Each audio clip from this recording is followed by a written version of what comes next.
মা টুনটুন, কোথায় গেলি রে তুই? এদিকে আয়। হ্যাঁ মা, বলো, ডাকছো আমাকে? মা, তুমি বুঝি নীল পালিশ বিক্রি করতে যাচ্ছ? আজকে বাবা যাবে না তোমার সাথে? হ্যাঁ রে, তোর বাবাও যাবে। তো বাবার খেতে দেরি হচ্ছে, তাই আমি আগে যাচ্ছি। শোন মা, তুই বাড়িতেই থাকবি কিন্তু, আর বিকেলে কারোর সাথে খেলতে গেলে যেন ঝগড়া করবি না। হ্যাঁ গো মা, আমার সব মনে থাকবে। এরপর টুনি নেল পালিশ বিক্রি করতে যায়। নীল পালিশ নিবি গো? নীল পালিশ, খুব সুন্দর সুন্দর নীল পালিশ। ও টুনি বোন, এদিকে এসো গো। তা তুমি একা এসেছো? টুনা দাদা কোথায়? টুনা আসবে গো, একটু পরেই আসবে। টুনি বোন, আমাকে একটা গোলাপি রঙের নীল পালিশ দাও। তারপরে টুনি নেল পালিশ দিয়ে টাকা নিয়ে চলে যায়। এভাবে তাদের দিন কাটছিল। একদিন টুনা আর টুনি জঙ্গলে নীল পালিশ বিক্রি করছিল। এমন সময় টুনা একটা খাদে পড়ে যায় আর টুনার পা ভেঙে যায়। ও মা গো, আমার পাটা যে ভেঙে গেল। ও টুনি, আমাকে বাঁচাও টুনি। তারপরে টুনি টুনাকে হাসপাতালে নিয়ে যায়। টুনি, টুনার পায়ে অনেক আঘাত পেয়েছে, ওকে বেশি হাঁটাচলা করতে দেবে না। আমি কিছু ওষুধ দিচ্ছি, ওকে খাওয়াবে। তারপরে টুনি টুনাকে নিয়ে বাড়ি ফিরে আসে। মা, ও মা, বাবা কি হয়েছে? বাবা পায়ে কি করে লাগলো মা? তারপরে টুনি টুনটুনকে সব কথা বলে। এরপর থেকে টুনির কষ্টের দিন শুরু হয়। বাড়ির সব কাজ করে টুনি একা যেত নেল পালিশ বিক্রি করতে। কি ব্যাপার টুনি, তোমাকে এত ক্লান্ত লাগছে কেন? শুনলাম টুনা নাকি অসুস্থ। হ্যাঁ গো দিদি, তাই আমাকে একাই নীল পালিশ বিক্রি করতে হয়। এরপর টুনি বাড়ি চলে আসে আর দেখে টুনটুন অসুস্থ।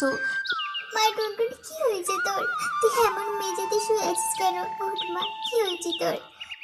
তারপরে টুনি তাড়াতাড়ি টুনটুনকে হাসপাতালে নিয়ে যায়। তখন ডাক্তার বলে, টুনি, টুনটুনের একটা অনেক বড় রোগ হয়েছে, আর চিকিৎসার জন্য অনেক টাকা লাগবে। ওকে যে অনেক ওষুধ খাওয়াতে হবে। না ডাক্তার, আমি ঠিক ওকে ভালো করে তুলবো। আমি ঠিক টাকা জোগাড় করবো। তারপরে টুনি টুনটুনকে নিয়ে বাড়ি আসে। হে আল্লাহ, আমি এখন কি করব? একদিকে আমার মেয়ে আর একদিকে আমার স্বামী।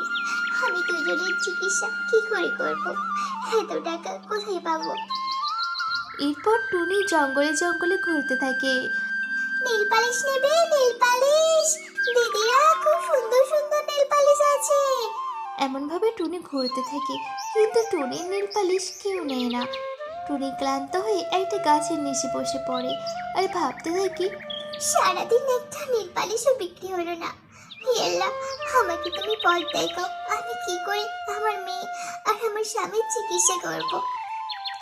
টুনি যখন এসব বলে কাঁদছিল, তখন কেউ পাশ থেকে জল জল বলে চিৎকার করছিল। কি ব্যাপার, এভাবে কে ডাকছে? একটু গিয়ে দেখি তো। তারপরে টুনি এইদিকে ওইদিকে খুঁজতে থাকে। এরপর টুনি একটা ঈগলকে দেখতে পায়। জল দাও, আমাকে একটু জল দাও। এটাকে দেখে তো অনেক তৃষ্ণার্ত মনে হচ্ছে। তারপরে টুনি জল এনে ঈগলকে দেয় আর কিছু জল মুখে ছিটায়। তারপরে ঈগল একটু সুস্থ হয়। তোমাকে অনেক ধন্যবাদ আমার প্রাণ বাঁচানোর জন্য। আমি তোমার উপকার সব সময় মনে রাখবো। কিন্তু তোমাকে এমন চিন্তিত মনে হচ্ছে কেন? এত দুঃখী বা হয়ে আছো কেন? তারপরে টুনি সব কথা ঈগলকে বলে। তখন ঈগল বলে, আসলে টুনি, আমি একটা বড় ব্যবসায়ী। আমার অনেক নীল পালিশ দরকার হয়।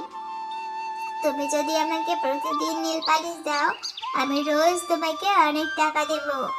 তারপরে টুনি খুশি হয়ে ঈগলের ঠিকানা নিয়ে বাড়ি ফিরে আসে। আর বাড়ি এসে টুনা আর টুনটুনকে সব কথা বলে, আর তারা অনেক খুশি হয়। এরপর থেকে টুনি অনেক নেল পালিশ বানায় আর টুনি ঈগলকে সেই নেল পালিশ দেয়। আর এভাবে টাকা জোগাড় করে টুনটুন আর টোনা চিকিৎসা করে, তাদের সুস্থ করে তোলে।